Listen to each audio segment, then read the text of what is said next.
merci beaucoup. Merci d'être venu pour cette conférence de l'université d'automne d'un bout des médias. Je pense que si vous êtes là, c'est que vous connaissez un bout des médias, qui est une association qui défend l'indépendance des médias. On a décidé cette année d'avoir un format un peu particulier, de pas simplement faire une grande assemblée générale dans un lieu et puis c'est tout, de tenir ce qu'on a appelé une université d'automne qui a commencé hier soir avec la participation et la co-organisation par un bout des médias d'un grand banquet des médias qui s'est tenu jeudi. Aujourd'hui, c'est la troisième conférence qui se tient dans cet amphithéâtre. On a discuté place des femmes dans les médias, on va discuter indépendance des médias. Demain, au même endroit, on aura aussi un certain nombre de conférences qui vont se tenir, notamment autour de toutes les questions de plaidoyer et de la régulation, comment on peut changer la loi pour mieux réguler le secteur des médias. Et on finira dimanche, alors pour le coup, on va changer un peu de lieu. Ça sera aussi un peu plus convivial qu'un amphi, puisqu'on finira dans un café. Donc voilà, si jamais vous n'êtes pas venu dans l'amphi, puisqu'on a aussi retransmis, et que vous voulez boire un verre ou manger un brunch, dimanche, ça sera au café Néon, où on aura pour le coup ce qu'on a appelé une espèce de café-thèse, donc avec un certain nombre de chercheurs, de doctorants, d'étudiants en master qui viendront partager avec vous leurs recherches sur les médias. Donc plein d'événements et ça va durer encore 2 jours. Pour ce soir, je veux vraiment remercier les différents participants qui ont accepté de venir débattre de ce sujet important. Être un média indépendant, ça veut dire quoi? Aude Carrasco de La Croix qui nous fait le plaisir d'animer le débat de ce soir. Donc ensuite, moi, je vais me taire et ça va être la patronne. Denis Oliven de Libération qui devra malheureusement nous quitter à 20h pétante. Ça, c'est une promesse qu'on lui a fait, donc on le laissera partir quand même. Donc il n'échappera pas au débat avec Daniel Schneiderman, même si c'est musclé. Il partira pas pour de mauvaises raisons. Non, ça sera très doux, puisque Daniel, il faut bien le dire, travaille pour Libération. Voilà, maintenant j'ai cassé les faits. Aussi pour Libération. Donc Daniel Schneiderman d'Arrêt sur Image et Clémence de Blazy de Médiacité. Donc merci à tous d'être là pour cette discussion et je me réjouis qu'on ait ensemble ce débat. Très bien. Merci à tous et merci pour l'invitation, Julia. Donc voilà, cette table ronde qu'on pourrait définir comme être un média indépendant, ça veut dire quoi? Donc pour faire un bon débat, encore faut-il s'entendre sur des termes. Donc la première question que je vais vous poser, c'est en fait de définir cette notion d'indépendance d'un média. Qu'est-ce qu'elle signifie? Est-ce qu'on se définit média indépendant à partir de sa gouvernance, de son financement, ne pas prendre de publicité, refuser les aides à la presse, ou est-ce que c'est davantage une question ou d'ailleurs de pratique journalistique ou de mise en place de garde-fous pour préserver l'indépendance des rédactions? Je propose, c'est pas très galant, mais de commencer par Denis Oliven. En fait, je voulais un peu remonter dans l'historique des médias. Donc Libération, je vais pas quand même présenter Libération, mais donc lancé en 1973 par Jean-Paul Sartre et qui, à partir de 1994, est passé entre les mains de différents actionnaires pour des raisons financières. Donc Jérôme Sédou, puis Édouard de Rothschild, puis Patrick Drahi, avant de créer un système, une société à but non lucratif. Donc je vous laisse la parole. Et alors donc vous voulez que j'essaie de définir l'indépendance? Tout à fait, selon vous. Et qu'est-ce que c'est que l'indépendance en fonction de ces critères? Alors, qu'est-ce que c'est que l'indépendance selon moi? C'est la liberté qui est reconnue à une rédaction et à elle seule d'écrire ce qui lui paraît devoir être écrit sans que ne puisse influencer son jugement aucun des pouvoirs qui lui sont extérieurs, que ces pouvoirs soient des pouvoirs politiques, économiques, culturels, sociaux. Voilà. Pour moi, l'indépendance, c'est quand une rédaction ne dépend que d'elle-même pour déterminer les contenus qui lui paraissent légitimes. Alors ensuite, ce sera peut-être un deuxième temps de la discussion. Quelles sont les conditions qui garantissent cette indépendance? Deuxième question que vous ne m'avez pas posée, mais à laquelle je réponds. Pourquoi cette indépendance est-elle décisive? Elle est décisive, me semble-t-il, concomitamment avec le pluralisme et, j'ajouterais, la responsabilité, parce qu'elle contribue à la vitalité d'une société démocratique, à sa liberté. Elle est un des contre-pouvoirs dans les systèmes de checks and balances qui garantissent le bon fonctionnement d'une démocratie libérale. Comment cette indépendance est-elle garantie? Alors là, c'est là qu'on aura sans doute une discussion, parce qu'il y a de multiples façons de la garantir. Est-ce que c'est la nature de la détention du capital qui est la source principale de la dépendance ou de l'indépendance? Je ne le crois pas, mais on aura l'occasion d'y revenir. Et puis, ces conditions de l'indépendance varient selon les pays et les moments. Je ne crois pas qu'elles se garantissent de la même manière aux États-Unis et en France, mais de ça aussi, on pourra en reparler. Voilà. Est-ce que Libération est indépendant? Je le crois, mais peut-être Daniel Schneiderman dira-t-il le contraire. Il va nous le dire, parce que lui, il est dans la rédaction. Moi, je ne suis pas... Oui, j'ai oublié de préciser ça, hein, c'est un point clé. C'est que moi, je suis l'actionnaire de Libération. Je suis encore pour quelques heures son co-gérant et son directeur général, mais je vais cesser de l'être, hein, pour ne rester que son actionnaire, que le président de la société qui en est l'actionnaire, en fait. Et donc, moi, je n'interviens d'aucune manière sur la rédaction et rien de ce que je ne dis ne l'engage. Je voulais le préciser. Elle est libre, totalement libre par rapport à moi, mais je suis totalement libre par rapport à elle. Donc, aucun des propos que je tiens ici ne peut être retenu contre la rédaction de Libération. Il m'arrive souvent de dire des conneries et elle y est absolument pour rien. Voilà. Alors, est-ce que cette rédaction est libre? Il me semble qu'elle l'est. Peut-être que Daniel dira l'inverse. J'ai dit tout à l'heure en forme de boutade que la preuve qu'elle était libre, c'est que je suis depuis 2 ans et demi l'actionnaire de Libération et c'est la première fois que je rencontre Daniel qui écrit toutes les semaines. En tout cas, j'observe que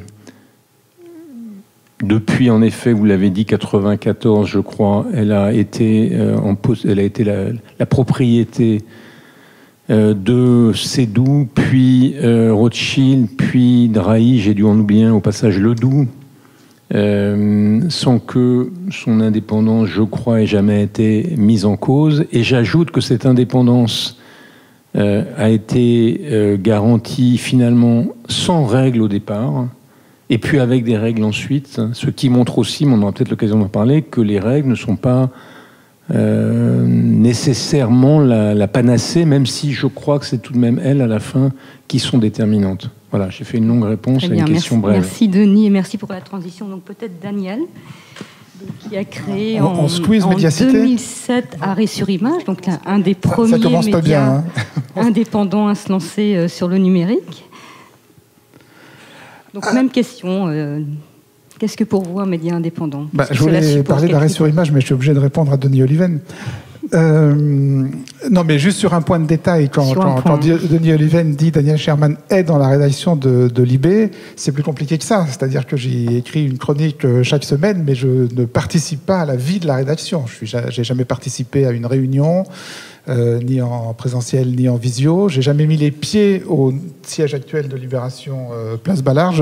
On me demanderait où il est, j'aurais du mal à savoir où il est. J'ai pas spécialement demandé à y aller. D'ailleurs, j'étais pas mort d'envie de croiser Christophe Barbier dans les ascenseurs. Donc voilà, j'y suis jamais allé. Mais on reviendra ensuite dans le débat sur les conditions dans lesquelles, personnellement, j'exerce ma liberté à Libé. Alors, l'indépendance. Bon.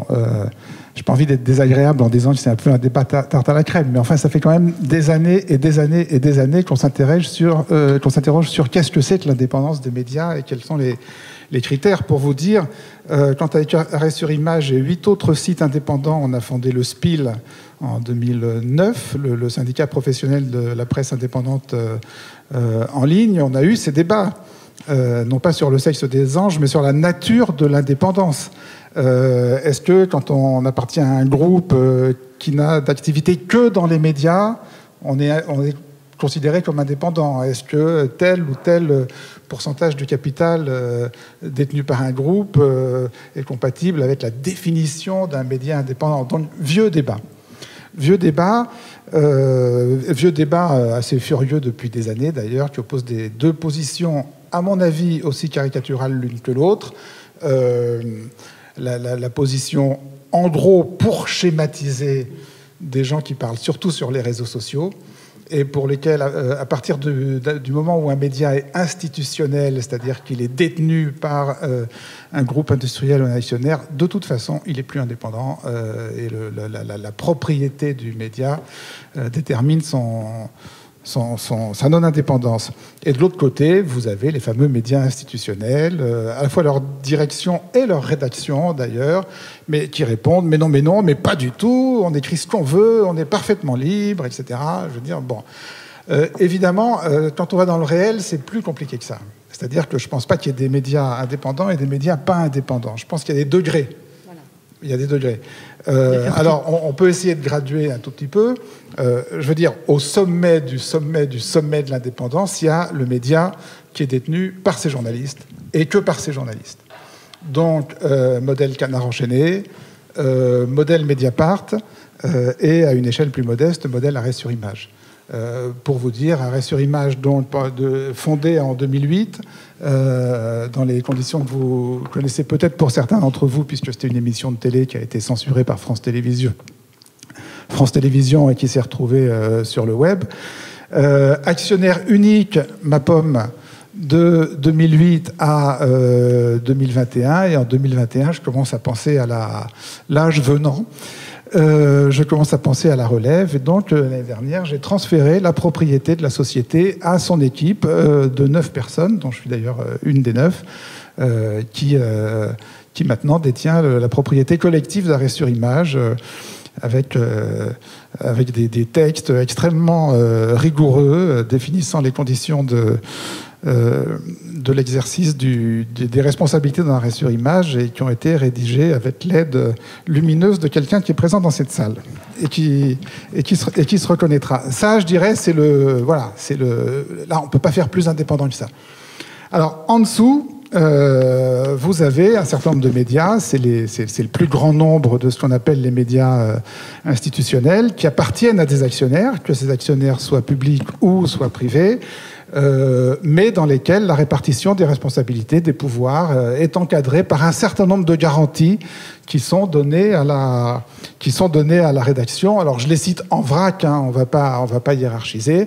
Parmi ces garanties, il peut y avoir l'élection du directeur de la rédaction ou du directeur de la publication ou des deux par la rédaction elle-même. Il peut y avoir, un peu en dessous, un droit de veto donné à la rédaction pour s'opposer éventuellement à la nomination d'un directeur qui aurait été proposé par l'actionnaire. Il peut y avoir une minorité de blocage donnée à la rédaction dans la composition du capital. Il peut y avoir un capital sanctuarisé dans une espèce de coffre-fort spécial qu'on appelle un fonds de dotation et dont le capitaliste se serait dessaisi pour en faire une sorte d'endroit inviolable. Et voilà, là, on va dire, on a la majorité des médias, alors qui ne sont pas indépendants capitalistiquement, mais dans lesquels existent des marges de liberté plus ou moins importantes d'indépendance rédactionnelle. Puis alors, tout en dessous, tout en bas, il y a ce qu'on va appeler le Bolloré-land, c'est-à-dire l'horreur, c'est-à-dire un capitaliste propriétaire de médias et exerçant son pouvoir seul par l'élimination et la terreur, sans aucune possibilité d'expression propre de la rédaction ou des journalistes. Voilà, donc le cadre général. Très bien, merci beaucoup Daniel pour cette typologie graduelle. L'indépendance des médias. Donc maintenant, je vais passer la parole à Clémence Delacy, donc qui est rédactrice en chef de Médiacité Lille. Donc Médiacité, je vous laisse vous présenter, mais qui a été créée il y a 5 ans. Et voilà, je vous pose la même question. Avec plaisir. Bonsoir. Alors, Médiacité, effectivement, pour ceux qui ne connaîtraient pas, je vous incite très vite à aller regarder. Donc, c'est un média indépendant d'investigation locale qui est dans 4 villes, à Lille, Lyon, Nantes et Toulouse. Donc, effectivement, un peu plus de 5 ans pour la première implantation à Lille. Et cette question d'indépendance, je pense qu'on est plutôt dans un plus gros degré d'indépendance qu'un plus faible. C'est-à-dire que notre indépendance, on la prouve article après article, avec le choix de nos sujets, avec le ton de nos sujets. Et en matière de liberté, Médiacité, c'est très très fort. C'est une rédaction qui est atypique, qui est composée d'une douzaine de journalistes qui sont un peu partout en France, enfin dans les villes que j'ai mentionnées, et c'est le contrôle des journalistes fondateurs essentiellement, avec des actionnaires, une multiplicité d'actionnaires extérieurs, une quarantaine d'actionnaires extérieurs, de l'appui de 2 entreprises de presse indépendantes et un pacte d'actionnaires qui est signé par les nouveaux entrants et qui nous laisse le pouvoir éditorial absolu.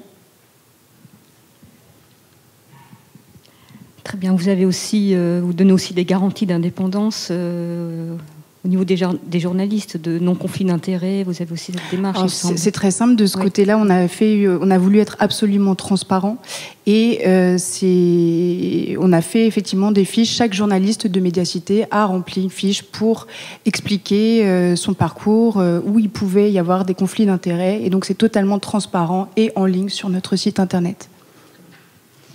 Bon, merci à tous. Deuxième petite série de questions autour de peut-être plus la ligne éditoriale, ou enfin cette question, peut-être tarte à la crème selon Daniel, mais peut-on être média indépendant et engagé politiquement, voire de façon partisane ?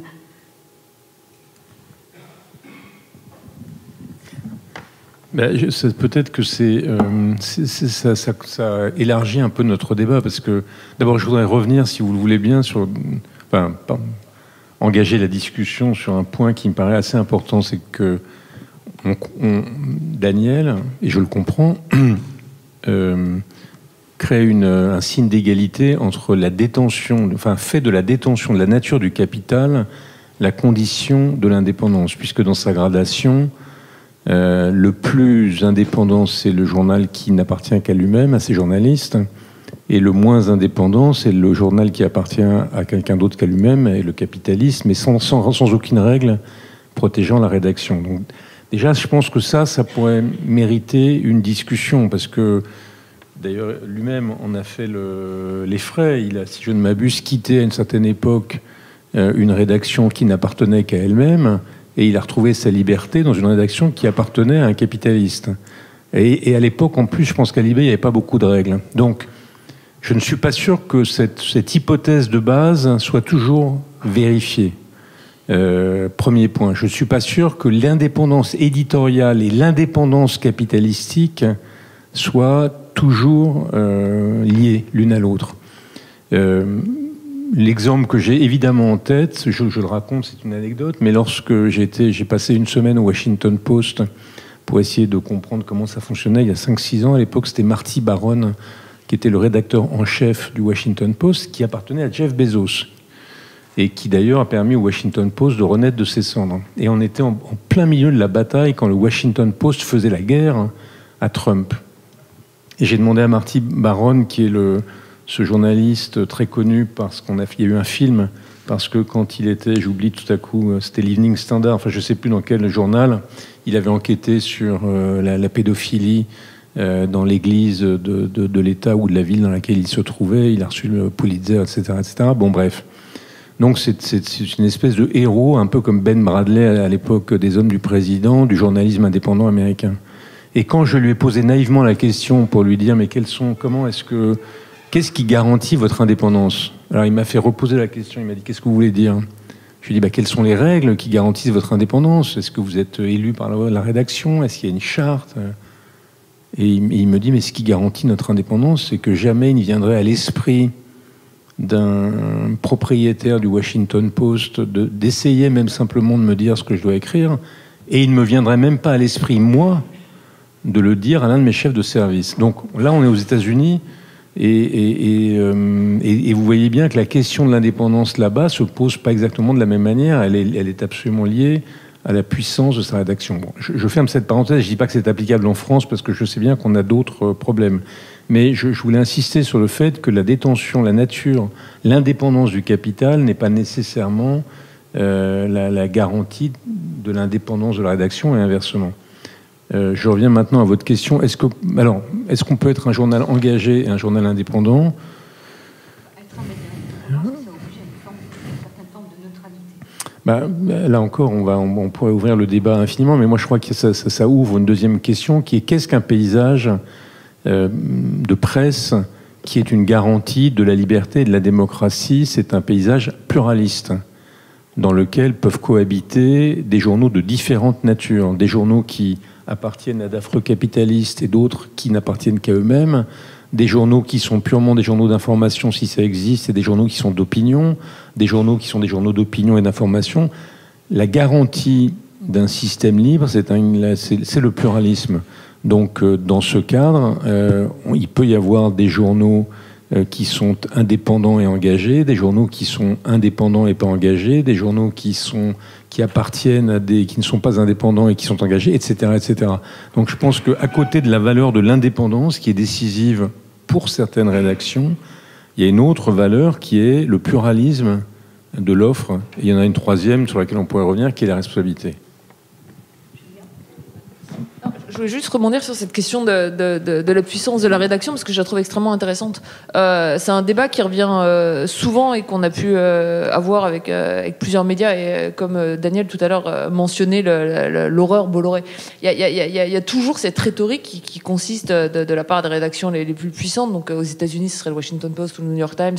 Et assez souvent dans la rhétorique en France, ça serait des rédactions comme celle du journal Le Monde, qui reviendraient presque parfois à culpabiliser les rédactions de, je sais pas moi, Europe 1, Paris Match, le journal du dimanche, comme en partie responsable de l'interventionnisme de l'actionnaire, car n'ayant pas cette culture suffisante de l'indépendance. Avec cette idée qu'au Monde, si l'actionnaire est interventionniste, les journalistes peuvent se protéger, alors qu'à Paris Match, ils n'en sont pas capables. Pourquoi ça nous intéresse, je pense, et pourquoi je pense que c'est pas une question tellement tarte à la crème. C'est pas pour définir en vérité l'indépendance en soi, c'est pour deux choses.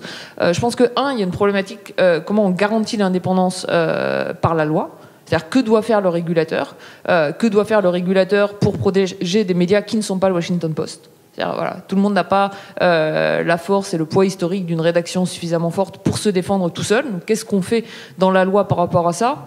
Le deuxième point étant, et ça a été toute la problématique selon moi autour de ce que fait le SPIL en termes de plaidoyer, est-ce qu'on considère qu'il y a une certaine catégorie de médias qu'on doit aider plus que d'autres ? Et peut-être qu'on a tort de les définir en utilisant le « i » d'indépendance dedans. Peut-être qu'en fait le bon mot, c'est ce qu'a dit Daniel tout à l'heure, c'est de parler de médias institutionnels ou pas. C'est-à-dire, est-ce qu'on doit repenser le soutien public aux médias par rapport à la nature de l'actionnaire ? Et là, ça se pose différemment, parce que le fait d'avoir un actionnariat de journalistes, ça veut dire un actionnariat qui n'a pas des poches profondes, donc qui a peut-être davantage besoin d'argent public, là où on va avoir un actionnariat de milliardaires ou institutionnel, où on peut interroger les motivations de l'actionnaire et se dire que peut-être, en fait, s'il est prêt à perdre de l'argent, mais il n'y a pas de raison de remettre de l'argent public là-dedans. Et ça, je pense que c'est vraiment essentiel.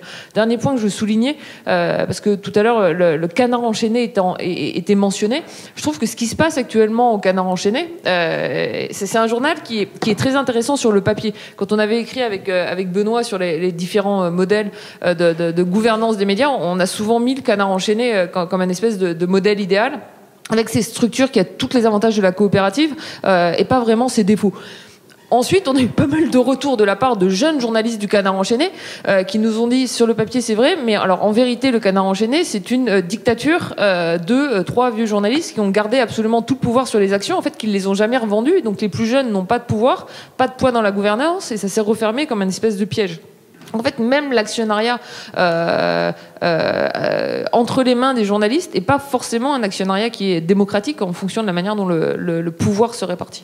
Tout ça pour dire que je pense que la manière dont il faut aussi penser la question qu'on se pose là, c'est par rapport aux conditions de garantie de l'indépendance qui, selon moi, ne doivent jamais être laissées entre les seules mains du média, mais qu'il faut qu'on pense en termes de régulation, parce que sinon on aura toujours des cas où des médias vont être laissés sur le côté par rapport à cette question-là. Alors, sur la question d'Aude, le rapport aux politiques. Je dois avouer que elle me désarçonne un peu parce que je ne sais pas ce que c'est qu'un média neutre. C'était dans mon conducteur. Je ne sais pas ce que c'est qu'un média neutre. Est-ce qu'un média indépendant doit ou peut être neutre? Il n'y a pas de média neutre. Aucun média n'est neutre. Tout média fait des choix rédactionnels. Il choisit de mettre à la une le malheur des automobilistes plutôt que les rémunérations des raffineurs. C'est un choix.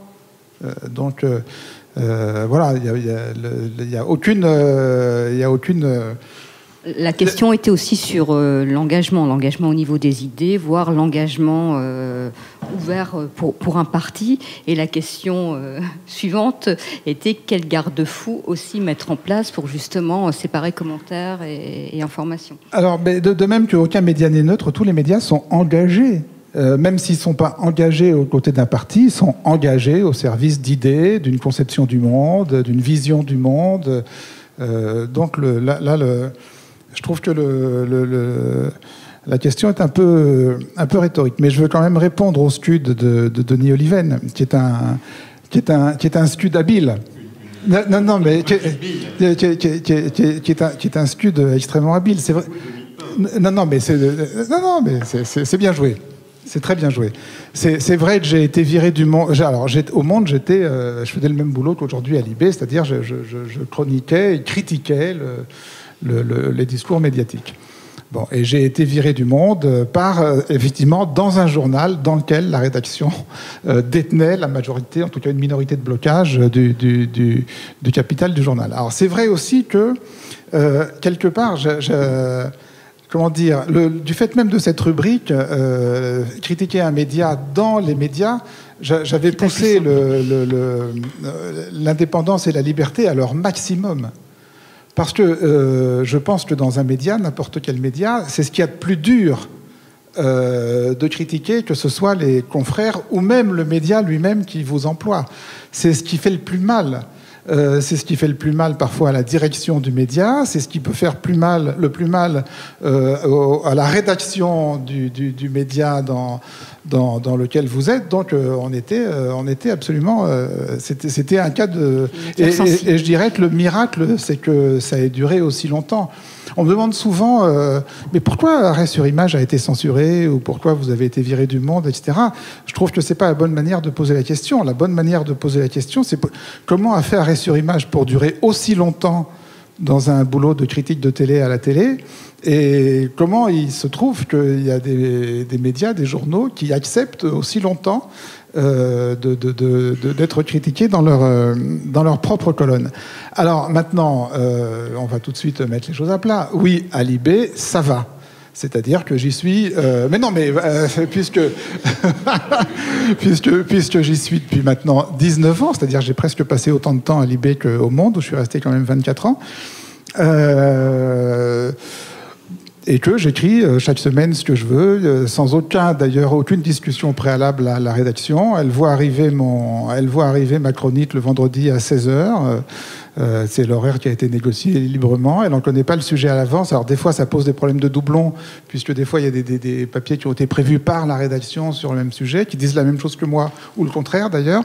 Bon, ces problèmes de doublons sont réglés. On a un dialogue normal avec les responsables de la page Rebond qui édite mon papier.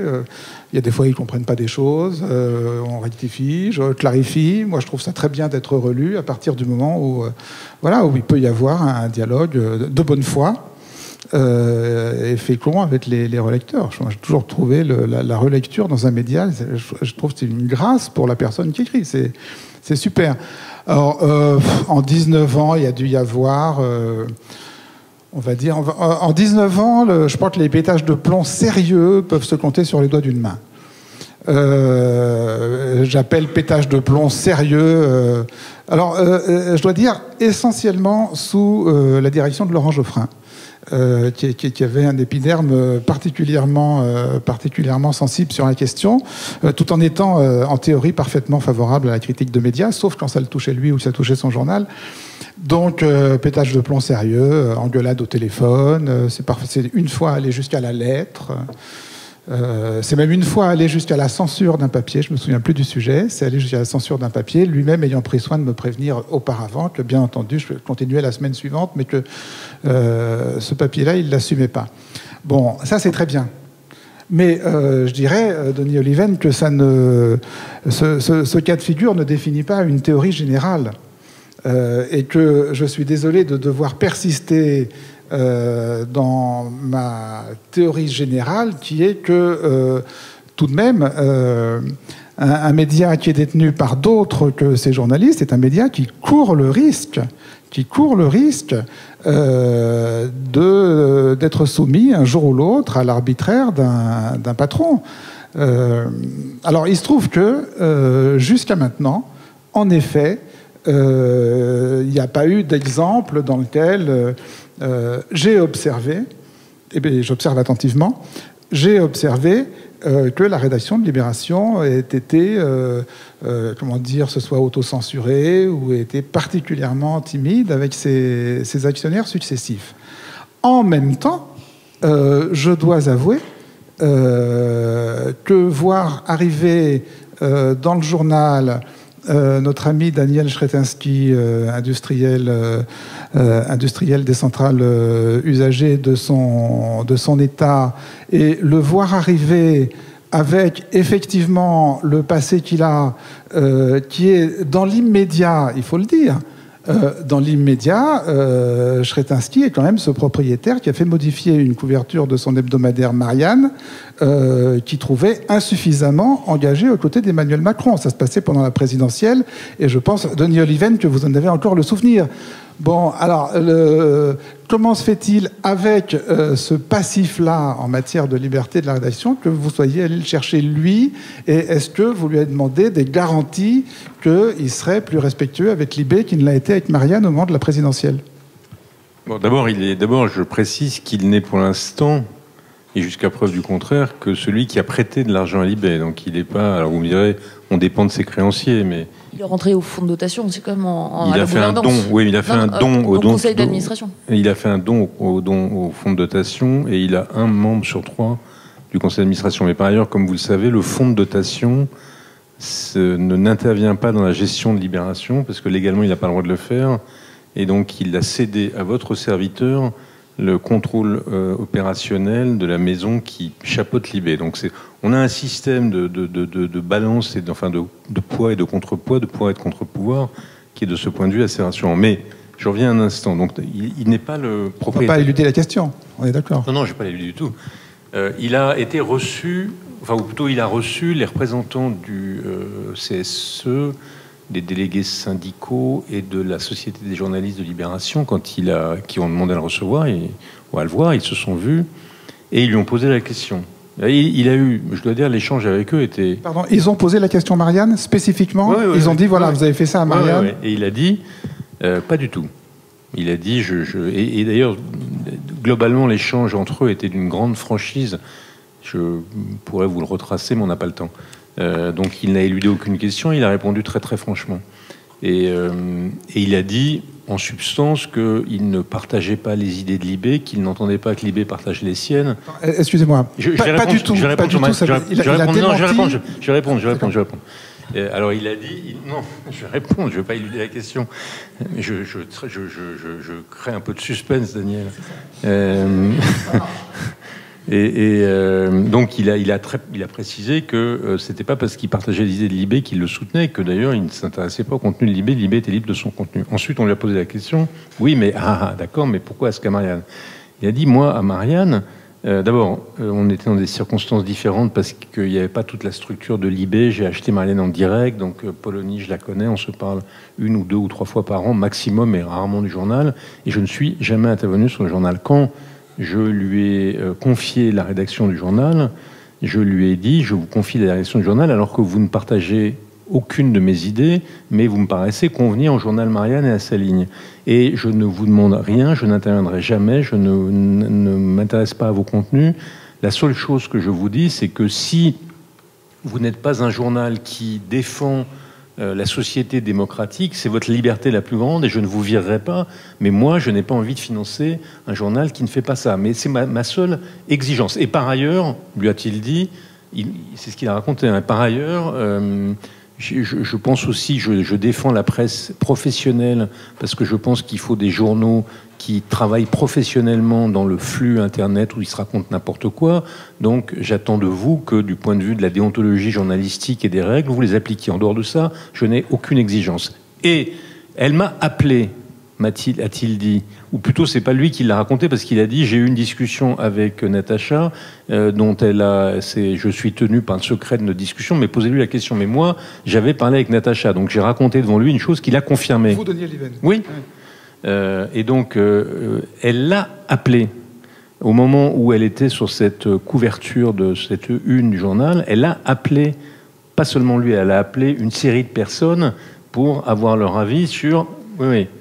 Pour avoir leur avis sur. C'est un enjeu décisif. Quel est votre avis ? Il lui a dit, mais moi, j'ai pas à vous donner mon avis. C'est votre journal, c'est vous qui décidez de la couverture. Alors ça, c'est qui dit ça ? Moi, j'ai pas à vous donner mon avis. C'est Daniel. Shretinsky, selon lui, a répondu... Non, selon Natacha. Confirmé par lui. D'accord. J'ai pas à vous donner mon avis, c'est à vous de le déterminer. Oui, mais je le veux quand même. Bon, si vous me demandez mon avis, je vous le donne. Mais maintenant, je vous répète que c'est vous qui déterminez la une. Et puis après, je compléterai en racontant mon expérience, moi, de dirigeant d'entreprise, de presse.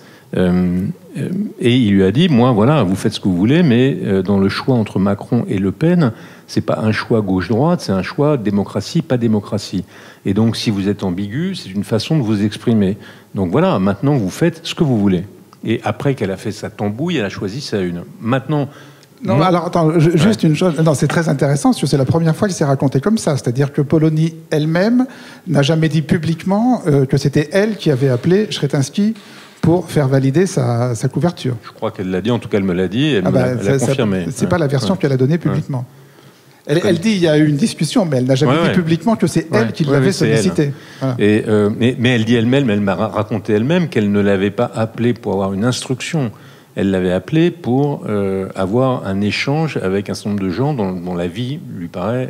Alors moi, maintenant, j'ai vécu à Canal+, j'ai vécu au Nouvel Observateur, et j'ai vécu dans le groupe Lagardère. Une intervention, j'en ai eu quelques-unes auxquelles je crois avoir résisté. Une intervention, c'est pas comme ça. C'est pas, je vous appelle pour vous demander votre avis. C'est, j'exige de vous, j'attends de vous, je veux que, et si vous faites pas ça, vous êtes viré, et je veux que c'est ça une intervention. Donc, Daniel, alors, à la question que les journalistes de Libération lui ont posée, est-ce que vous êtes prêt à faire une déclaration sur notre indépendance ? Il a dit, mais je peux bien sûr faire toutes les déclarations que vous voulez, mais je vais vous donner une preuve qui est bien plus importante que ça. C'est que moi, c'est la première et la dernière fois que vous me voyez. Je n'ai ni le temps ni l'envie de m'occuper de Libération et de ses contenus. Donc vous ne me verrez plus, c'est fini, salut. C'est la première fois, on voit dans 4 ans quand vous m'embourserez. Alors ça, c'est très bien. J'ai envie de dire, connaissant les habitudes et les structures et les modes de fonctionnement des structures de direction des médias, qu'il n'a pas forcément besoin de voir la rédaction pour faire passer ses désirs ou ses intuitions. Ça peut passer par des intermédiaires. Et par exemple, j'ai à côté de moi un de ces intermédiaires possibles, potentiels, qui s'appelle Denis Oliven. Moi, ça fait 25 ans que je suis... Et c'est un point très important sur lequel je vais insister. Ça fait pas pour parler de moi, mais pour parler d'autres. Ça fait maintenant 25 ans ou 20 ans que je travaille dans des médias. Et dans des médias qui étaient souvent exposés. Et souvent exposés à des pressions, d'ailleurs, et à des interventions. Et dont les structures capitalistiques ont varié. Étaient de toute nature. Je n'ai jamais, en 25 ans d'exercice de mes fonctions, eu ni une plainte individuelle qui était publique, a fortiori privée, ni une plainte collective d'une SDJ sur le fait qu'un article aurait été, alors que j'étais là, caviardé, censuré, modifié, qu'un journaliste ait été viré pour un délit d'opinion ou qu'un papier ait été commandé. Et donc, la nature du capital, c'est important. Les règles, c'est important. Mais je reviens à ce que je disais tout à l'heure sur Ben Bradley. Il y a quelque chose qui est très important aussi. C'est qui, dans les directions de la rédaction ou dans les directions tout court, exerce ses responsabilités et avec quel esprit, quelle conception de la liberté ou quel respect des rédactions et de leur liberté. Et par exemple, quand vous êtes passé du Monde à Libé, le Libé appartenait à Seydoux. Je ne suis même pas sûr qu'il y avait les règles d'élection du directeur de la rédaction de l'époque, mais il y avait Serge July. Et vous avez dit tout à l'heure, citant d'autres directeurs de la rédaction dont je ne reprendrai pas les noms, qu'avec les mêmes conditions de température et de pression et des règles plus fortes, ils n'avaient pas la même conception de la liberté. Donc la détention du capital, c'est important, les règles, c'est important, mais il y a quelque chose qui vient se rajouter à ça et qui est parfois plus déterminant, qui est l'éthique ou la déontologie ou la responsabilité professionnelle ou la conception qu'ils ont de la liberté de la presse des gens qui dirigent ces médias. Enfin, moi, je suis absolument pas d'accord avec cette façon de voir. Je veux dire, parce que les hommes changent, mais les règles restent. C'est-à-dire que, effectivement, je veux dire, les hommes sont déterminants.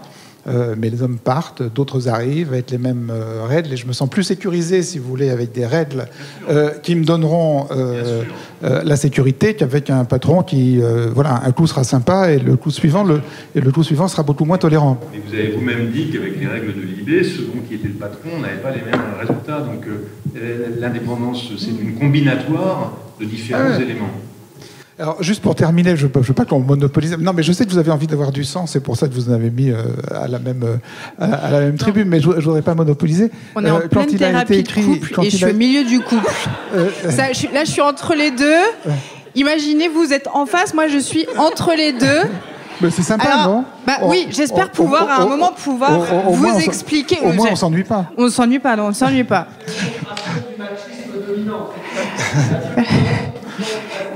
Merci Patrick. C'est vrai, on va se taire très vite. Bon, allez, on se tait. Donc, j'interrogerai pas Denis Oliven sur le fait de savoir s'il a trouvé que Libé était trop mélenchonien pendant la campagne. Enfin, peut-être, mais je ne l'ai pas dit en tous les cas. Alors, on va passer la parole à Clémence.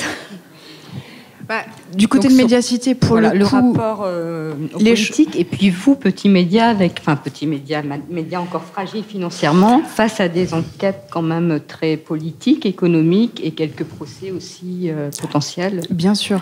Alors effectivement, on est un petit média au sens où manifestement les choses se passent de façon plus simple à l'intérieur de Médiacité. C'est vrai. Bon, mais c'est aussi un des avantages à être plus petit, c'est-à-dire qu'on est tous investis dans les décisions. Et donc le contrôle en permanence est celui des journalistes. Effectivement, plus on grossit, on le sait, plus ça devient compliqué. Plus il y a d'acteurs, évidemment. Est-ce qu'on est un média engagé chez Médiacité ? Oui, bien sûr. Je partage la conception sur le plan de la neutralité, je suis complètement d'accord avec Daniel. C'est une question qui est compliquée. Je ne crois pas non plus beaucoup à ce concept-là. Donc, on est un média engagé, oui. Partisan, non. En revanche, on a des convictions tous et on travaille ensuite sur le réel, armé de ces convictions, mais surtout d'un solide respect des règles déontologiques. Donc ces règles... La conversation qu'on vient d'avoir, elle est extrêmement intéressante. Et en fait, je peux paraître un peu une obsessionnelle maintenant du plaidoyer. J'ai vachement changé dans mon rapport aux médias avant. C'est-à-dire que pendant longtemps, les premières fois que j'ai écrit là-dessus, je pensais que ce qu'il fallait mettre en place, c'est les garanties pour qu'on ait un actionnariat de journalistes et de lecteurs, que c'était absolument la solution. Après, c'est compliqué, notamment étant donné l'assise financière des différents groupes. Une des choses que alors, c'est un peu compliqué maintenant avec Bolloré, parce que Bolloré a rendu le monde tellement caricatural que c'est un tout petit peu compliqué de ne plus prendre d'exemples de censure. Alors, le problème avec Bolloré, c'est que vous pouvez faire une conférence pendant 2 heures sur tous ces exemples de censure. Mais le dialogue, là, il est intéressant parce que dans un cas comme dans l'autre, c'est-à-dire que même si on arrivait à trouver des cas d'intervention de Daniel Kretinsky à Marianne davantage vérifié, même si je trouve ça quand même intéressant, même si Natacha Polony ne l'a pas appelé que lui, qu'elle l'ait quand même appelée, parce que ça veut dire qu'elle se soucie de l'opinion de son actionnaire comme une opinion importante. Ou qu'il n'y en ait pas. En fait, la question, c'est qu'on est en train de débattre du comportement éthique ou non de telle ou telle personne à un moment donné. Et que je pense que la question de l'indépendance est trop importante pour être laissée à l'éthique d'une femme ou d'un homme à un moment donné. C'est une des choses, enfin, que je dis pas ça pour lui porter malheur, hein, mais quand on avait des discussions au Monde, j'essayais d'expliquer un tout petit peu, y compris dans la structure du fonds de dotation et le fait que le pouvoir dans le fonds de dotation aujourd'hui est entre les mains de Xavier Niel et demain de ses ayants droit. Et quand les journalistes disent c'est un actionnaire tout à fait correct, je dis très bien, mais il peut aussi traverser la rue et se faire écraser. Et ça arrive à des gens très bien de se faire écraser en traversant la rue. Et dans ce cas-là... Exactement, par un bus en sortant du Collège de France. Et dans ce cas-là, en fait, vous dépendez de personnes dont vous ne connaissez pas l'éthique. Donc, c'est là-dessus, en fait, c'est ça qui rend le débat plus compliqué, sans doute plus ennuyeux, parce qu'il nous pousse davantage du côté du juridique. Mais c'est quand même là, pour moi, où est tout l'enjeu.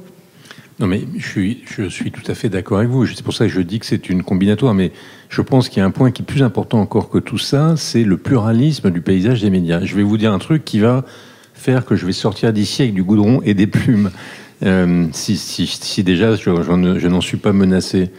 Moi, je ne suis pas choqué. Je suis choqué du point de vue du respect qu'on a pour une rédaction et du métier de journaliste. Mais je ne suis pas choqué qu'il y ait dans le paysage des médias en France, y compris des télévisions, des médias de droite. Pourquoi pas ? Ça me choque pas. Il y a notamment dans le secteur audiovisuel, il y a un point de régulation qui est l'existence du service public. La première radio de France, c'est une radio de service public.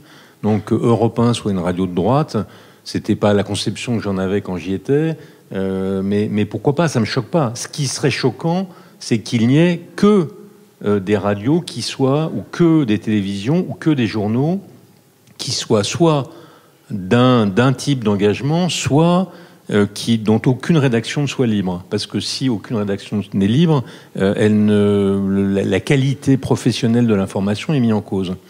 Donc, pour moi, la garantie principale d'un paysage de presse digne de ce nom ou digne d'une grande démocratie, c'est un paysage dans lequel il y a des médias qui n'appartiennent qu'à des capitalistes et d'autres qui n'appartiennent qu'à des rédactions.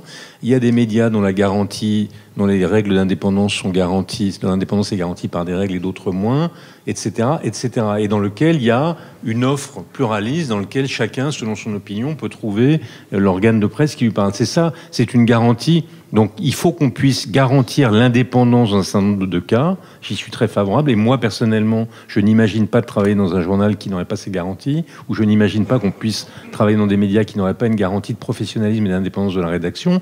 Mais par ailleurs, quand les rédactions appartiennent à elles-mêmes, elles ont aussi des biais, elles ont aussi des travers, elles ont aussi des biais cognitifs, elles ont aussi des choix, elles ont aussi des partialités. Et donc, il faut bien qu'il y ait ailleurs d'autres contre-pouvoirs. Donc le pluralisme...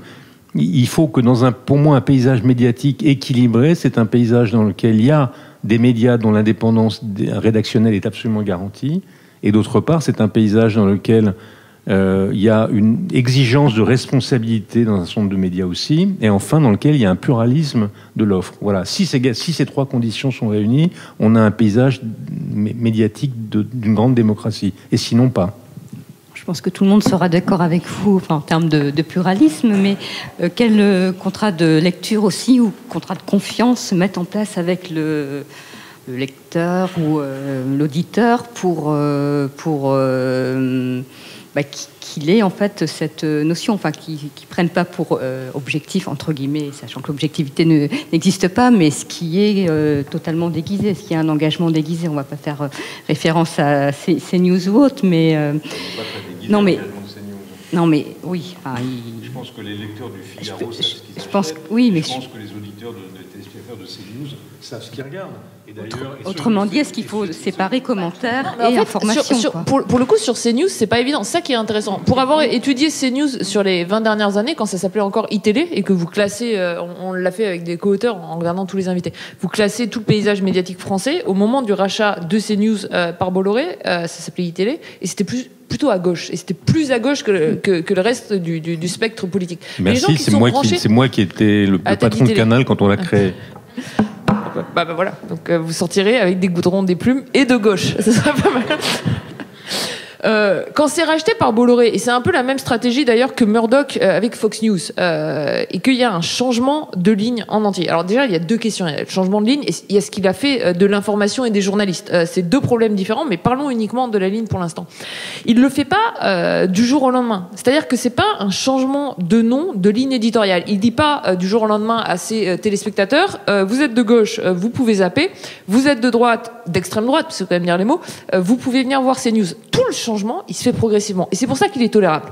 Et c'est ça qui est très intéressant. En fait, si vous regardez en temps d'antenne pour l'extrême droite, ça monte d'une année sur l'autre par quelques heures supplémentaires de temps d'antenne. Et ensuite, on en arrive à CNews aujourd'hui. Ce qui fait qu'en fait, vous avez toute une partie de la population qui est branchée sur CNews, qui pense regarder une chaîne d'information, et qui, au fur et à mesure, finalement, voient les contenus changer, mais sans s'en rendre compte. C'est-à-dire que les gens se mettent pas automatiquement sur ces news en se disant « je vais regarder une chaîne de droite ». Mais ils ont eu un espèce de lavage de cerveau progressif par une chaîne qui a bougé petit à petit vers la droite. Et c'est ça qui est extrêmement pervers. Et c'est ce qu'a fait Murdoch aussi aux US. Murdoch, quand il fait Fox News, il dit « fair and balance ». Il dit pas « je fais la chaîne de Bush qui deviendra celle de Trump ». Et du coup, il convainc toute une partie de la population qui pense regarder une chaîne d'information en continu et qui voit finalement cette chaîne d'information basculer vers une chaîne d'opinion. Franchement, j'adorerais que vous ayez raison.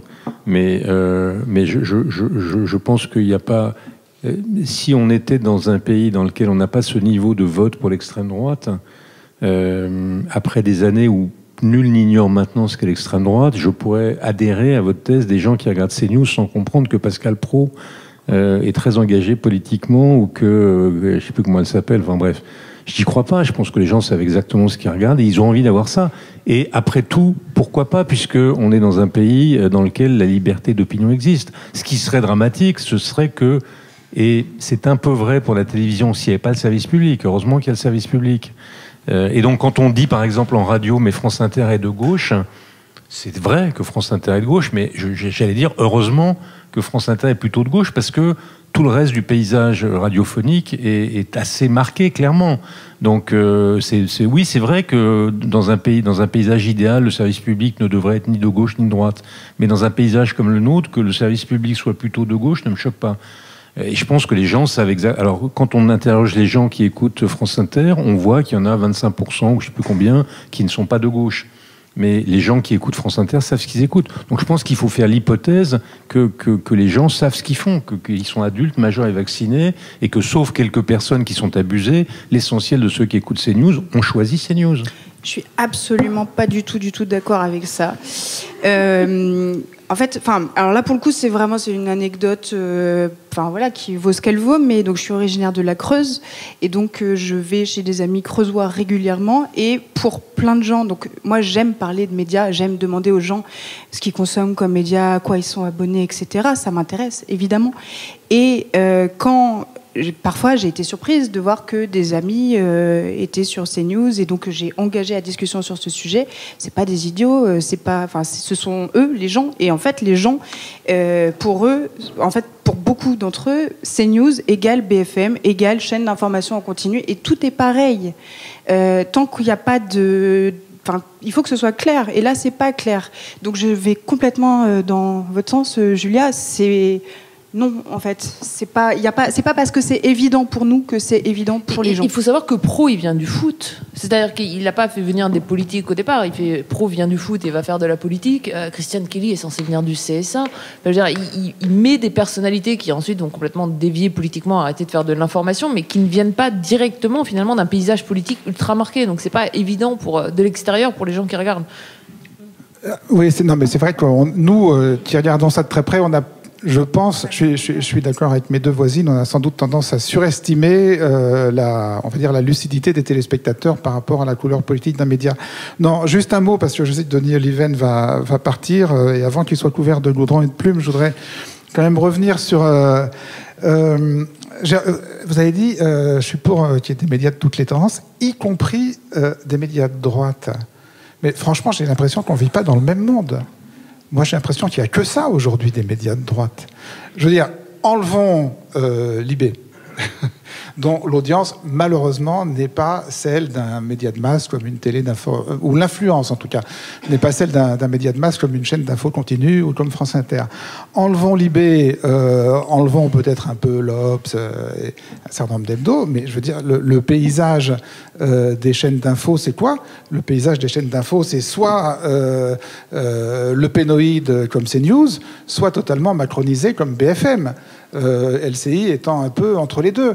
Quand je vous entends répéter l'idée généralement répandue selon laquelle France Inter est une radio de gauche, enfin, comment s'appelle l'éditorialiste économique quotidien de France Inter chaque matin à l'heure de la plus grande écoute, que j'entendais encore cette semaine reprendre le chiffre totalement pipoté de la direction de Total sur les salaires moyens des raffineurs, sans aucune contradiction, et en ayant par la suite rajouté dans la mise en ligne de son papier une nuance qui figurait pas à l'antenne. Enfin, je veux dire, je dis pas que France Inter soit une radio de droite. Je dis que c'est pour compenser les humoristes. Pour compenser les humoristes. Non, mais j'entends aussi Guillaume Meurice, j'entends Charline. Mais bien sûr, voilà. D'ailleurs, une tranche horaire qui est beaucoup moins écoutée que la tranche du matin. Mais dernier mois. Si je peux te dire juste un mot, puis après, malheureusement, mais on peut recommencer quand vous voulez, parce que cette discussion est franchement intéressante. Si vous regardez les titres de presse, donc vous avez la presse est relativement pluraliste, la presse écrite en France. Je ne parle pas de la question de la PQR, qui à mon avis est une vraie question. Mais en dehors pour la presse quotidienne nationale, vous avez Le Figaro, Le Monde, qu'on ne peut pas dire que c'est un journal de droite, Libé, et ouais, enfin bon. Et sur toutes les questions qui ont été quand même des marqueurs du débat ces derniers temps, sur la question du féminisme, sur la question de MeToo, sur la question de l'identité nationale, etc., sa rédaction est plutôt de gauche. Bon, ouais, bon. Donc on a Le Monde, on a Libé, et j'oublie l'Huma. On a des journaux comme La Croix, dont très difficile de dire où ils se situent, et on a Le Figaro. Donc le paysage de la presse quotidienne nationale est pluraliste. Le paysage des news magazines entre Télérama, l'Obs d'un côté et Le Point, Valeurs Actuelles, et puis Marianne, dont je ne sais pas exactement où il est assez pluraliste. Maintenant, si vous regardez l'audiovisuel, en effet, alors là, pour le coup, les télévisions sont clairement... les télévisions privées ont clairement une ligne idéologique qui va de Macron à la droite. Comme ça, je parle à vue de nez. Je ne parle pas seulement de leurs chroniqueurs, mais je parle de l'orientation de leur rédaction. Mais il y a un service public qui pèse, parce que toutes les chaînes d'infos continues, elles doivent faire combien? 6-7% de l'audience maximum. Les JT, c'est 20 ou 30% d'audience. Donc vous avez un service public dont on ne peut pas dire qu'il est de droite, je ne sais même pas s'il est de gauche, mais en tout cas il n'est pas de droite, et qui est au cœur de ce paysage. Et pour les radios, c'est pareil, il y a France Inter qui est la première radio de France. Donc s'il n'y avait pas le service public, c'est d'ailleurs une grande justification du service public, le pluralisme de ce secteur serait beaucoup moins assuré. Et dans ce cas-là, il faudrait effectivement qu'on se pose des questions sur savoir... C'est dommage qu'on vienne de supprimer la redevance. Ouais. Donc je trouve qu'on a plutôt en France, alors, et quand je regarde dans d'autres pays européens, au fond, c'est à peu près la même chose. On a plutôt un paysage qui est, du point de vue des médias, qui est assez pluraliste. Et c'est un îlot de ce point de vue sur la planète. C'était ma contribution au débat. Oui. Je prie de m'excuser, je suis navré et j'espère qu'on recommencera. Merci à vous.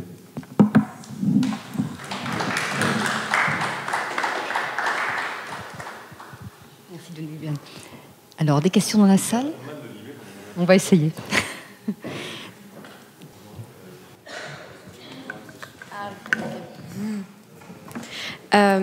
Moi, j'ai fait un master 2 en droit des médias et de la communication.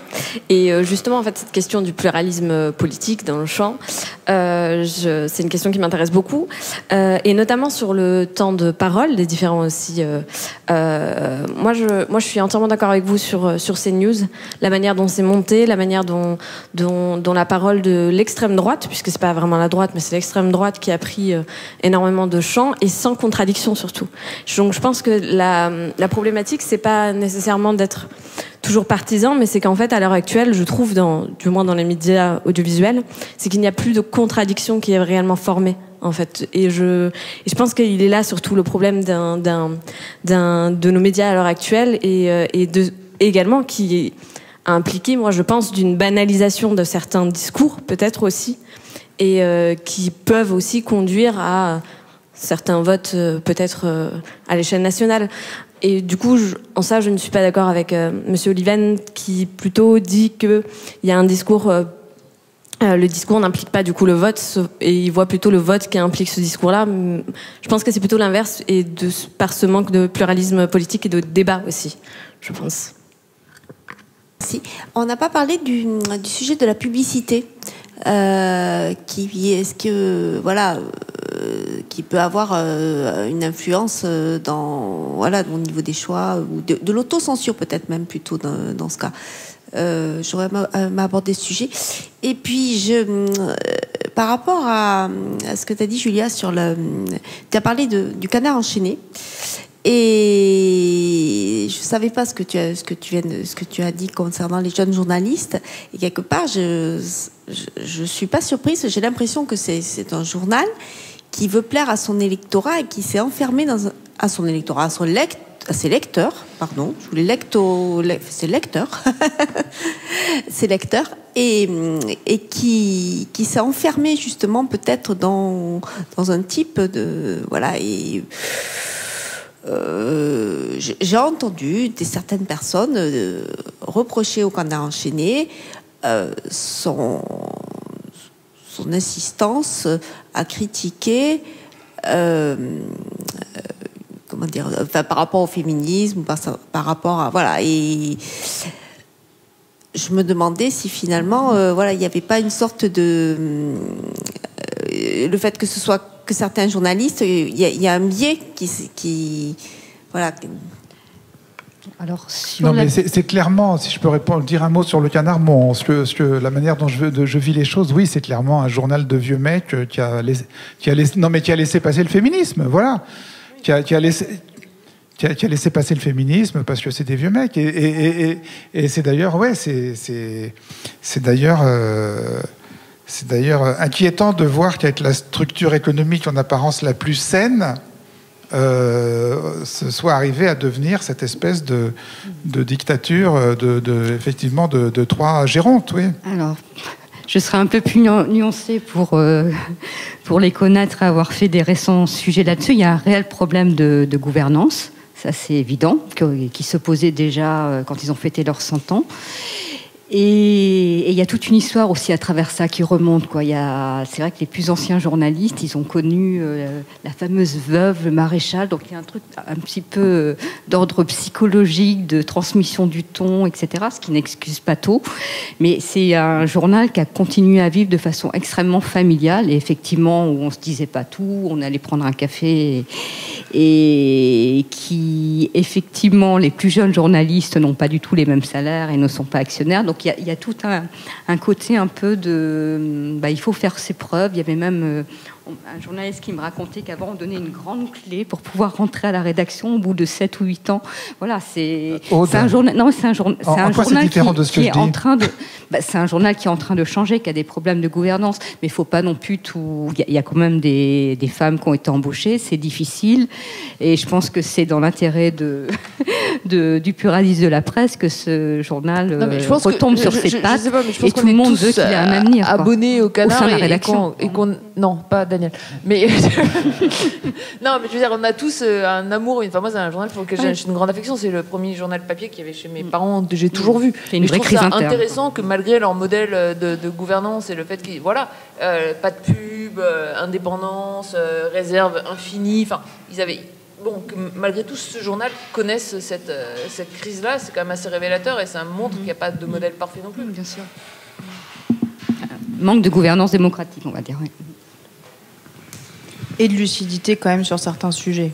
Ça commence à se voir qu'ils sont âgés. Enfin, non mais, oui. Ça peut être j'espère que ce sera salutaire pour eux, et je pense que ça le sera.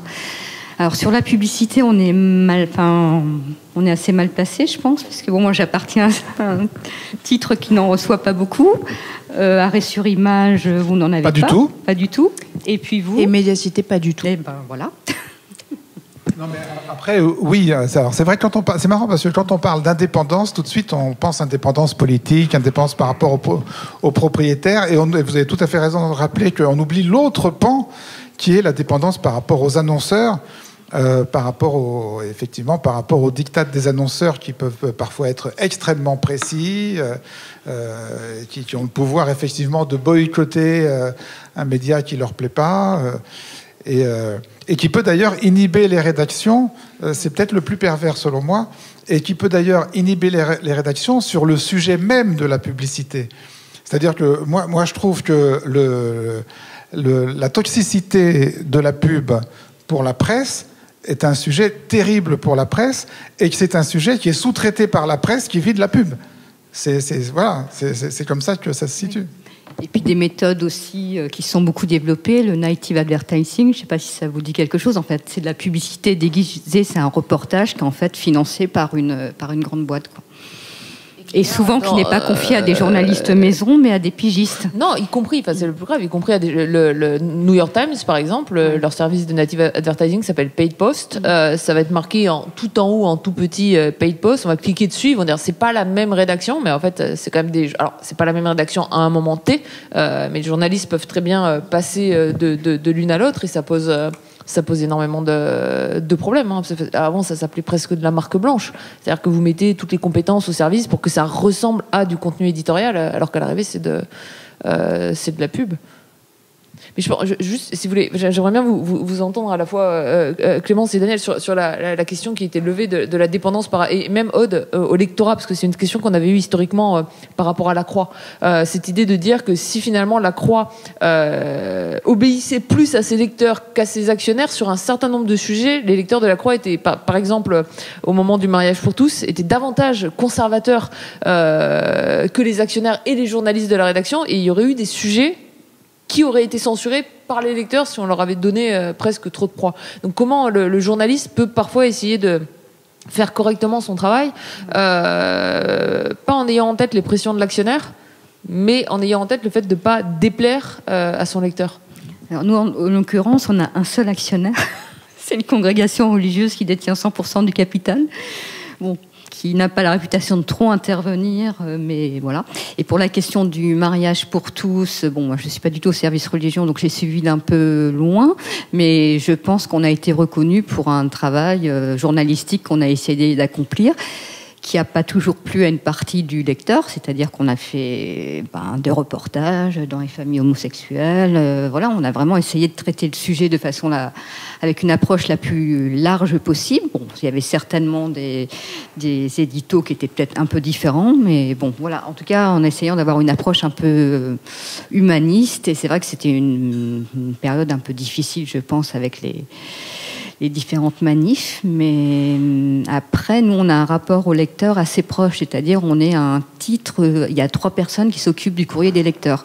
Et c'est vraiment quelque chose, avant notre ancienne directrice Dominique Quignot, elle lisait ça tous les jours, c'était son thermomètre, quoi. C'est-à-dire qu'elle prenait beaucoup de choses en compte. Donc on a ce rapport au lecteur qui s'apparente un peu au rapport que développent des médias indépendants, parce que effectivement, quand on est un média un peu de cible, il faut vivre de ses abonnés, non pas d'une audience et de la publicité. Donc on développe aussi des rapports différents, des rapports de confiance avec ses lecteurs, quoi. D'ailleurs, ce serait intéressant de voir à vous deux lesquels vous avez développé particulièrement. Non, c'est une vraie question, hein. C'est une vraie question. Dans un site totalement indépendant comme Arrêt sur image, donc qui ne dépend pas d'un capitaliste, qui n'a aucune subvention gouvernementale, donc qui n'a personne à ménager, la vraie question de dépendance, elle se pose par rapport aux abonnés. Elle se pose par rapport aux abonnés. Alors c'est une question complexe. Il y avait eu des désabonnements. Pardon ? Il y a eu des désabonnements à cette période. Mais il y a toujours des désabonnements. Enfin, il y a des menaces de désabonnement. Alors, j'ai envie de dire que pour un média comme Arrêt sur Image, et je pense que c'est pas forcément très différent pour Médiacité, pour un média comme Arrêt sur Image, le lectorat est multiple. C'est-à-dire qu'on a des gens qui sont abonnés, qui restent abonnés depuis 2007 parce qu'ils regardaient l'émission à la télé sur France 5 et donc ils renouvellent chaque année, voilà. Il y a des abonnements, il y a eu et il y a toujours des abonnements de soutien et de solidarité de gens qui ne nous regardaient pas forcément sur France 5, mais qui, pour soutenir cette émission qui a été éjectée de la télévision publique, souscrivent des abonnements. Sans forcément d'ailleurs regarder toutes les émissions ni lire tous les papiers, d'ailleurs loin de là, hein. On a un certain nombre d'abonnés qui nous regardent très peu, qui nous lisent très peu, mais qui restent abonnés pour soutenir. Et on a des nouveaux abonnés, et je dirais que les abonnés qui souhaitent avoir une information de qualité, de bonne foi et pluralistes sont, à mon avis, pas forcément les plus nombreux. Sont pas forcément les plus nombreux de nos abonnés. Donc, il faut qu'on joue avec ça. Il faut qu'on tienne compte de ça. Il faut qu'on tienne compte du fait que nos 20 à 25 000 abonnés ont des attentes différentes. Alors, on a très souvent, je veux dire, l'exemple type, c'est Mélenchon. Je ne sais pas si la majorité de nos abonnés sont mélenchoniens, mais en tout cas, c'est ceux qui font le plus de bruit dans les forums et c'est ceux qui se manifestent le plus bruyamment, dans un sens ou dans l'autre, d'ailleurs, à chaque fois qu'on fait un papier ou une émission plutôt favorable à la France insoumise ou au contraire, plutôt émettant plutôt des critiques sur la France insoumise. Donc, c'est les plus bruyants. Bon. Alors, il y a beaucoup de menaces de désabonnement dans les forums. Parce que nous, évidemment, il n'y a plus le courrier des lecteurs, mais il y a les forums, ce qui est un contact encore plus direct entre l'équipe et les abonnés. Donc, il y a beaucoup de menaces de désabonnement. Si c'est comme ça, je me désabonne, je me suis abonné pour ça, etc. Et ce que j'ai remarqué, ce qui est quand même de nature à rendre un peu optimiste, c'est que c'est établi une sorte de régulation entre les abonnés dans les forums et que maintenant, dès qu'on commence, et d'ailleurs très vite ça a commencé, dès qu'on commence à avoir ce type de réaction, je me désabonne et tout, immédiatement arrivent d'autres abonnés derrière, mais enfin, ils font ce qu'ils veulent, c'est pas aux lecteurs c'est pas aux abonnés de décider, etc. Et en général, ça calme. Ça calme voilà. Alors après, oui, je veux dire, moi, le désabonnement, c'est-à-dire la lettre, ce qui se passe, c'est le non-réabonnement à l'issue de l'abonnement. Ça peut arriver. Et on a un turnover. Donc, il y a des gens qui ne se réabonnent pas. Il y en a plein. Mais le désabonnement, c'est la lettre qui dit « désabonnez-moi tout de suite », ça n'arrive jamais, ça. Ça gueule. Non, ça n'arrive jamais. Ça gueule, mais ça ne passe pas à l'acte. Clémence ? Chez Médiacité, on a un lien très très très proche avec nos lecteurs et c'est notre chance et c'est ce qu'on aime. C'est-à-dire que sur les 12 journalistes qui composent l'équipe de Médiacité, il y a quand même, 12 c'est pas beaucoup, mais on a quand même un journaliste qui est vraiment chargé de la mobilisation des lecteurs. Parce que c'est l'une de nos priorités et qu'on a envie de mettre l'accent sur ça. Alors concrètement, ça se traduit par des lecteurs qui viennent prendre le café à la rédaction. C'est ouvert, il y a l'adresse et c'est... Alors évidemment, on peut pas passer nos journées avec ça, mais nos journées à ça, mais on adore ça. Et nos lecteurs sont invités régulièrement à participer à la vie de la rédaction. Mais dans les régions ? Dans les régions, oui. Ah oui, et puis, dans la conférence de rédaction du lundi matin, c'est tout à fait possible, si on est abonné à Médiacité, de demander à assister, voir comment ça se passe. Mais c'est à Paris ? Non, c'est en visio. Parce que c'est visio. toutes les villes en même temps. Donc tout se fait le lundi matin en visio. Les lecteurs peuvent y assister. Les lecteurs sont régulièrement sollicités pour un certain nombre de sujets. On a fait des expériences. Par exemple, il y avait des thèmes sur lesquels on avait envie de travailler, des thèmes très transversaux, très larges, comme l'alimentation en ville, se nourrir dans nos villes actuellement. Et au lieu de partir des idées journalistiques, c'est-à-dire de se renseigner, d'imaginer un peu ce qu'on pourrait faire et de regarder, ensuite d'aller sur le terrain, on a décidé de faire l'inverse, c'est-à-dire on a appelé nos lecteurs on leur a dit qu'on avait envie de travailler sur ce thème-là et on leur a proposé de rentrer en contact avec nous s'ils avaient envie de discuter de ce sujet. De cette façon, on est entré en contact avec un certain nombre de gens évidemment qu'on ne connaissait pas. Alors là, pour le coup, c'était les lecteurs et les non-lecteurs. C'est-à-dire que ça nous intéresse tout autant. On n'a pas besoin d'être abonné pour avoir des choses à dire sur un sujet.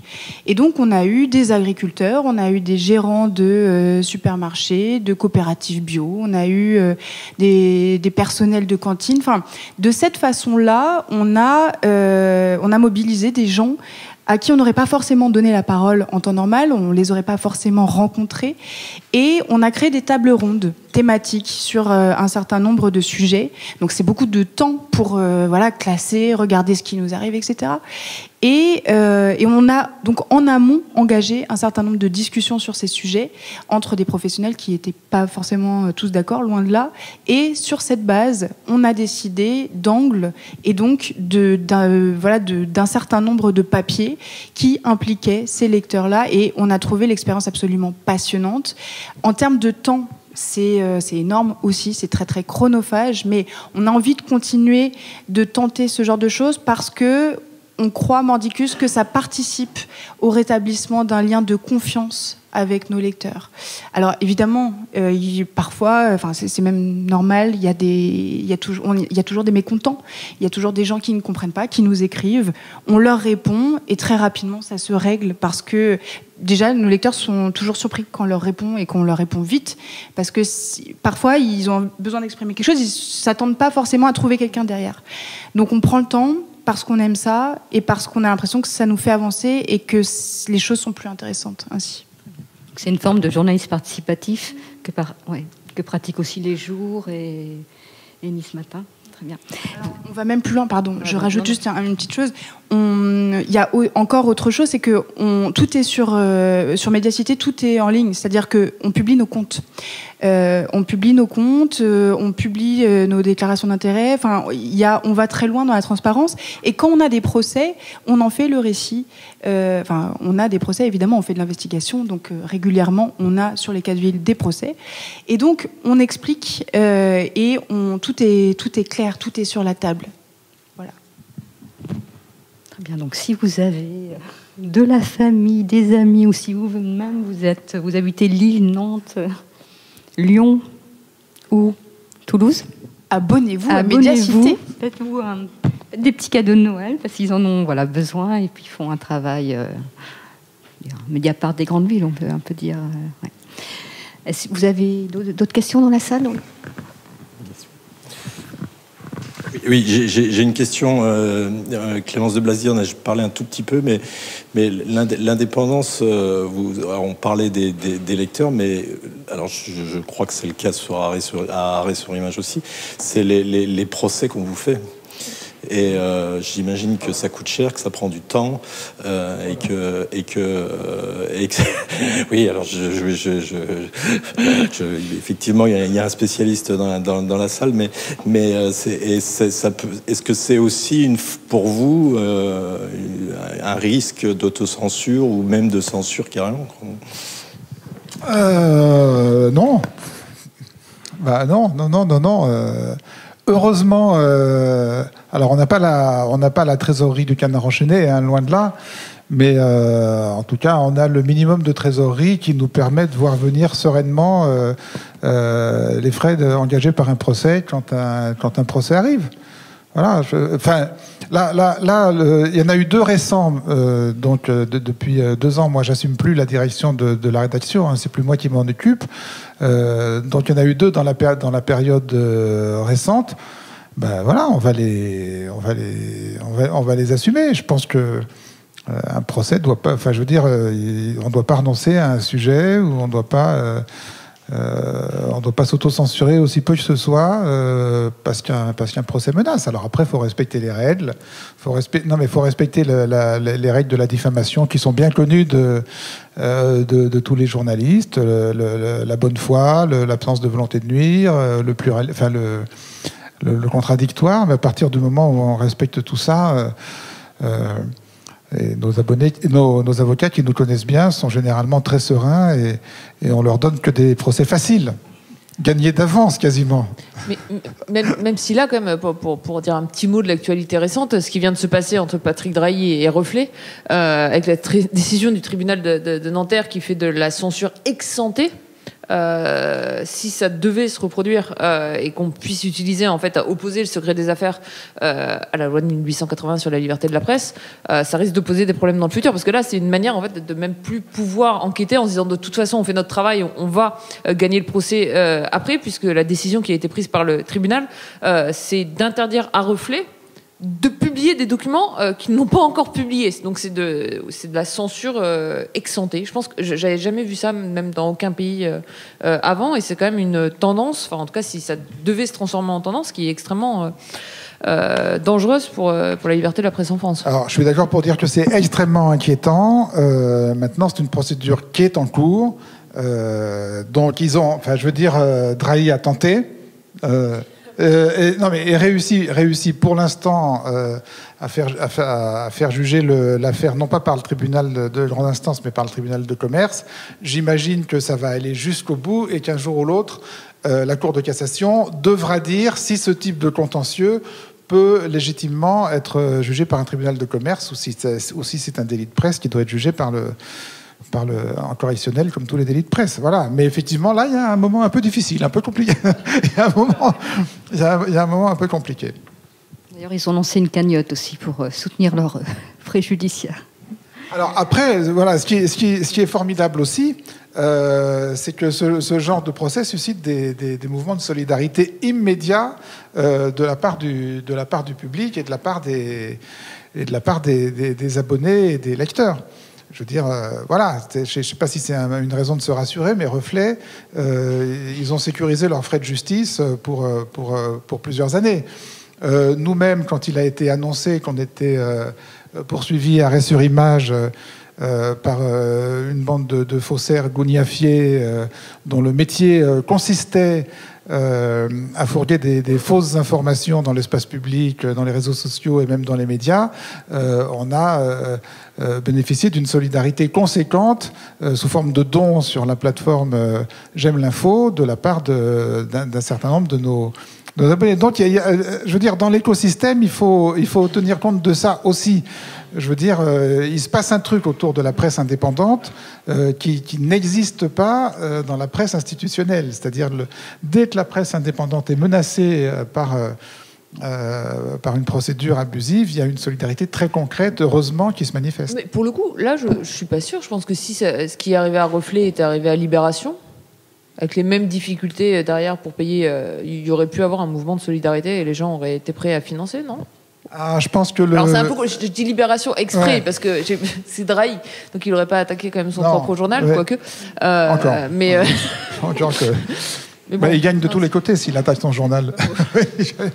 Non, je pense qu'il y a quelque chose de très spécifique qui joue sur la presse indépendante par rapport à la solidarité de public. Je pense qu'un journal qui appartient à un actionnaire aura beaucoup plus de mal à bénéficier d'un mouvement spontané de solidarité qu'un journal indépendant. Clémence, sur les procès. Alors, c'est vrai qu'il peut y avoir des mouvements de solidarité, mais il y a quand même une forme d'usure liée au procès. Il y a des procès un peu systématiques et un peu vains qui nous sont, par exemple, il y a beaucoup de procédures qui sont lancées, qui n'aboutiront pas, mais qui, en matière de temps, nous coûtent beaucoup. C'est-à-dire qu'on ne peut pas être partout à la fois, et le temps qu'on consacre au procès, c'est parfois du temps en moins sur l'éditorial. Donc il y a quand même... Enfin, je ne veux pas qu'on relativise totalement, dans la mesure où plus le média est petit et plus la menace est quand même réelle, ça nous coûte cher et ça nous coûte beaucoup de temps. En même temps, les papiers qu'on fait sur nos procès sont les papiers les plus lus.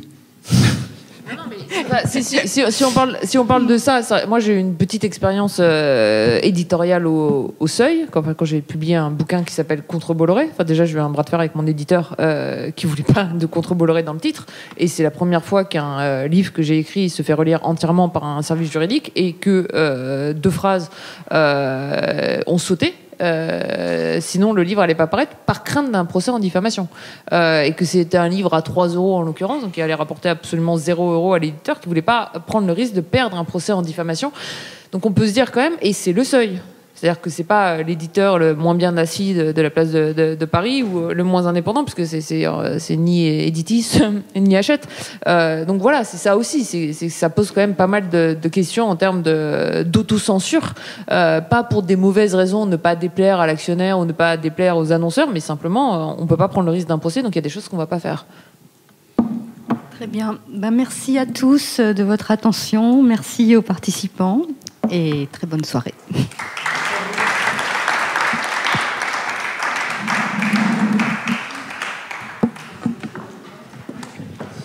N'oubliez pas que demain, il y a des conférences ici aussi. Il y a la projection de Media Crash, gratuite à 15h, 16h, suivi d'un débat avec Daphné, qui est la responsable plaidoyer de l'association. Et après, une table ronde sur l'engagement citoyen. Donc, on espère vous revoir demain. Au revoir et bonne soirée à tous.